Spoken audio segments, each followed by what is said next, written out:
Welcome everybody. I'm going to be talking about the Cresselia buffs and changes, but quickly before I get into that, I want to have a little disclaimer to check out the description below because there is a link to the very same Google Sheet that I use in all of my videos, and most importantly, not only can you check out all of the Pokemon buffs and changes, of course, but most importantly, you can check out all of these tabs here on the bottom, which are all super useful, but most importantly, you have the move guide here, where I detail every single move buff and change in the hack. Every single move is buffed or changed in this hack, so definitely give that a look. That's super important. But yeah, with that being said, we have Cresselia. Cresselia lost HP. However, I did keep its original base defense because I believe in Gen 9 it got -10 to both its defenses because it got some new move or whatever. But anyway, also just because Cresselia is kind of stupid in real games and like competitive and stuff, just because it's like kind of brainless. But obviously this is not competitive, this is in-game stuff. And so, you know, with all the power creep and stuff, I can make stuff pretty crazy. Cresselia is in fact pretty crazy. So, its stats are swapped around a lot, like a lot of Pokemon in this hack that are still legendaries, like 600 base stat total mons. Like I did swap around their stats a little bit. HP is based a little bit more on size now, so I just lowered its HP a lot. However, to compensate, it does have a lot more SPDF. It's still overall less bulky though. However, it does have that Psychic Fairy dual typing, which does add 2 weaknesses. However, it gains a lot of useful resistances and immunities with that, which is obviously very good. So, you know, you take it as you will. It's extremely tanky, and most importantly, it's actually a lot stronger now, as it should be, because it's kind of like this entity of, you know, the moon, and it has like those rings and stuff. I think it fits to be strong as well. Nothing too crazy. 110 base special attack is nothing like absolutely insane in this hack, but it's still really good. And you have all kinds of great covers moves, but the most important thing here is actually the abilities and the move pool in terms of like setup and support. So, and also, yes, it did lose a little bit of speed just because I wanted to take some other stats out of other places for special attack and SPDF. And yes, its special stats do swap for Darkrai, which I'll get into in the Darkrai video, but it's 110, 150, and that swaps to the other way around. But anyway, yeah, Cress has all kinds of really awesome things it can do now, but Dazzling is its other new ability. So of course, Levitate is a given. Keep in mind in this ROM hack, you do have access to infinite usability capsules. I'm sure if you watch all my videos, you already know that by now.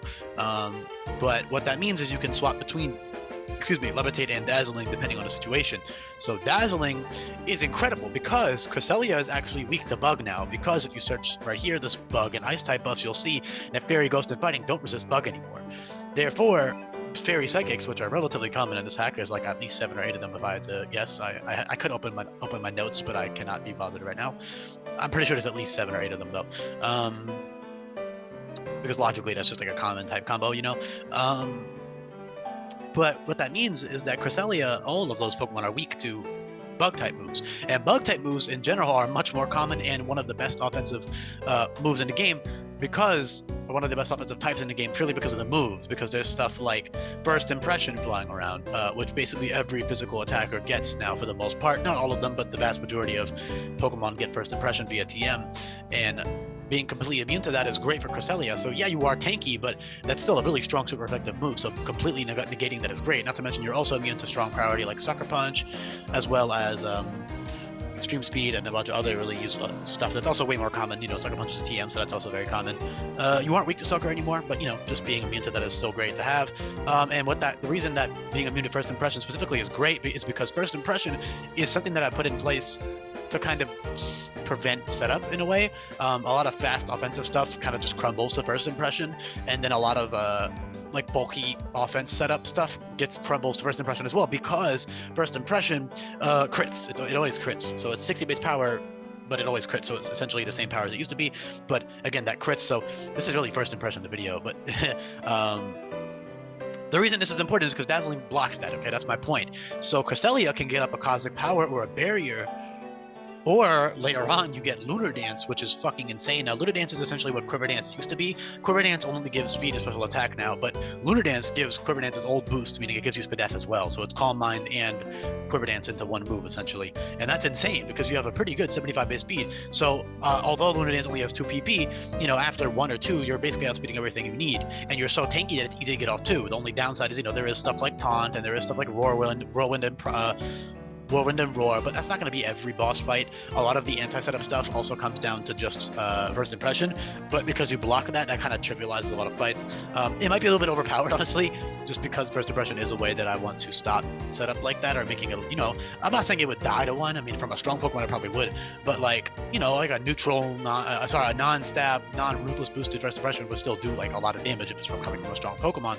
So, because it bypasses your defense boost is my point. So, you can't just brainlessly click barrier or lunar dance and outspeed everything. And just win the game, because you also have stored power. Stored power only has 3 PP, but it actually is buffed to give you a +1 special attack boost. I was debating not giving it to Cresselia, but it's a legendary. I think it can be a little bit like, okay, this is pretty strong, even for this hack standards. I think that's fine. It still only has 3 PP, like I said, so you do have a lot of forward moves on Syndrome on Cresselia. You can only use that 3 times, but by the time you use all 3 of them, half the opponent's team is dead probably, and you have +4 special attack. Say you got off 1 Lunar Dance, now you have +4 special attack after 3 stored powers, and you can just kill it off with any other move. You have tons of powerful stab moves. You also have great utility. You got the typical dual screen stuff, as well as stuff like Haze, Trick Room, Mirror Code. Radiant Outburst is an extremely powerful move. That's 180 base power, fairy type move. It's like Flare Cannon, but even stronger, and it drops special attack stat by 4 instead of 2, which isn't that much of a difference. In fact, 2 Radiant Outbursts is still stronger than 2 Flare Cannons in a row because of the way that the minus stat calculation works. But that's why it has limited distribution. But Cresselia is like the Moonlight type mon, so I figured Radiant Outburst fits. That's also why I gave it fairy typing, by the way. I don't think anybody's even going to question for a second why it's fairy. That's like something it always should have been, in my opinion. Yeah, Aurora Beam's really nice. You do have reliable recovery with Wish, Wish and Moonlight, excuse me. And then Aurora Beam's great because it drops the opponent's offensive stats by 1, as well as dealing damage. You have Priority and Pixie Dust and Influx. Like I said, you got that good special attack set. It's just a great Pokemon. These Pokemon, these type legendaries, Cresselia, Darkrai type legendaries, will only be available in the Ultra Wormholes most likely. So that is very late into the game. That's not super late, but you'll only have that for like. Let me think. You'll have that for Ultra Necrozma technically. All of Mina's Trial, all of what am I trying to say? All of the Victory Road, Mount Lanakila, Gladion, Hapu, the League, and then the post game. It's not that much you'll have it access with. And all of the Trial Captain fights is a lot though, because there's like 6 of those, and then Total Rabambi as well. So yeah, you get a lot of leverage out of Cresselia still, even though it's a late game encounter. Yeah, just a great Pokemon. I don't know what else to say. It's got a great move pool. Mystical Fire is the same as Aurora Beam, by the way. Same exact thing, just different types, so that's also great for bulkier sets. You got that fast set, you got Bull Switch, which is great utility. All kinds of really fun things you can do. Great coverage, you could run all kinds of fun sets on Cresselia. So yeah, keep in mind that not only do you have access to infinite usability capsules, you also have access to infinite EV training, so you can easily trigger custom. Yo, what am I thinking of? You can easily tailor, that's what I'm thinking of. You can easily tailor your EV spreads to match the specific situation that's coming up ahead. So yeah, I'll leave the video off there. Honestly, it's pretty simple. Great utility mon, great offensive mon. It did lose HP, but despite losing HP, it's still much better than it used to be, just because of that typing and the ability and the move pool and the move buffs and all that stuff. So yeah, definitely give that a look in the description below. And also, if you listen this far into the video, please make sure you subscribe if you haven't already. I'm trying to hit 1K soon, and it would help me a lot if you could subscribe if you haven't already, or show this channel off to some friends and other servers, whatever you want to do. Just help me get to 1K. That'd be really nice. I am trying to get more exposure and stuff. I am also almost done. I'm like over halfway done with Pokemon changes now, which is really hype. So yeah, thank you so much for listening, and I'll be back for Darkrai in just a second.